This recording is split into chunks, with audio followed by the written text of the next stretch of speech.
Indore crime branch ने एक महिला के पास से 1 करोड़ से अधिक की ड्रग सहित 48,50,000 की नगद राशि बरामद की है। महिला द्वारा शहर के कई बड़े ड्रग तस्करों से तार जुड़े होने के साथ ही प्रदेश स्तर पर महिला से तस्कर संपर्क में है।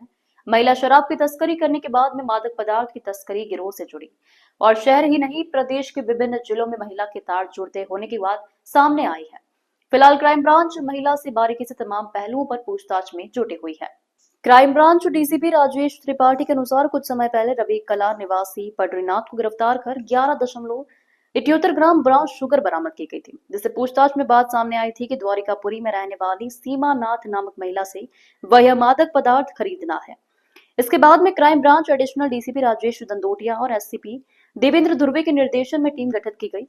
नाथ मोहल्ला अहिरखेड़ स्थित घर पर दबिश दी गई तो क्राइम ब्रांच भी चौंक गई और 516 ग्राम अवैध मादक पदार्थ जिसकी अनुमानित कीमत 1 करोड़ बताई जा रही है। तो वहीं छानबीन में घर से 48,50,000 की राशि भी बरामद हुई है।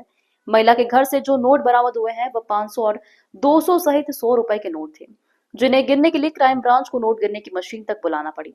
इस बात से यह साबित होता है कि मादक पदार्थ की तस्करी करने वाले गिरोह के तार कितने जुड़े हुए हैं और कितनी मात्रा में शहर में मादक पदार्थ की तस्करी की जा रही है।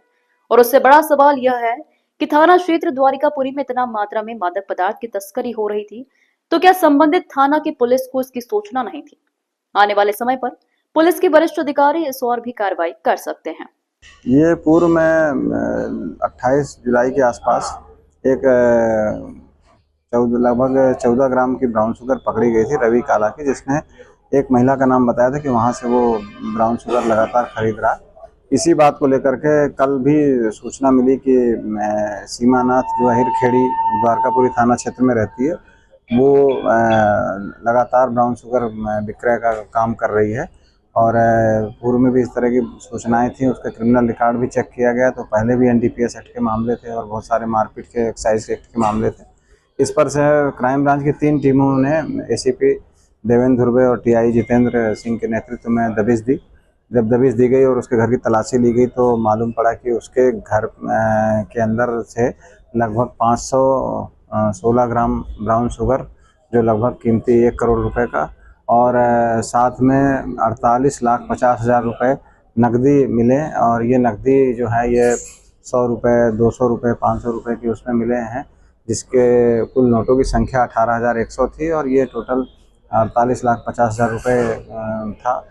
नोटों की संख्या ज़्यादा होने की वजह से नोटों की मशीन बुलवा कर उसकी काउंटिंग कराई गई और मौके पर जो ब्राउन शुगर मिला था उसको जब्त किया गया। और अब महिला को हिरासत में लेकर के आगे पूछताछ की जा रही है कि इतनी बड़ी मात्रा में ब्राउन शुगर वो ला रही थी, कब कब कैसे कैसे बेचा, किस किस से लिया, किस किस को दिया, इन सब के बारे में विस्तृत जानकारी ली जा रही है। सर किस तरह से ये कितने सालों से संचालित कर रही थी ये पूरा रैकेट, और इसके रैकेट में कौन कौन लोग शामिल थे, कुछ सामने आया है? अभी तक इसमें जानकारी जो मिली है, प्रथम दृष्टया ऐसा लग रहा है कि ये डिफरेंट जगहों से, प्रतापगढ़ और भी आसपास के क्षेत्रों से ये ब्राउन शुगर खरीदती थी और वहाँ पर कैश में सप्लाई करती थी। इतनी भारी मात्रा में जो कैश मिला है और अलग अलग बर्तनों में अलग अलग जगहों से मिला है वहीं उसके घर के अंदर से, इससे ये समझ में आता है कि ये लंबे समय से इस तरह का व्यवसाय कर रही थी और उसी से ये पैसा भी उसने अर्जित किया है।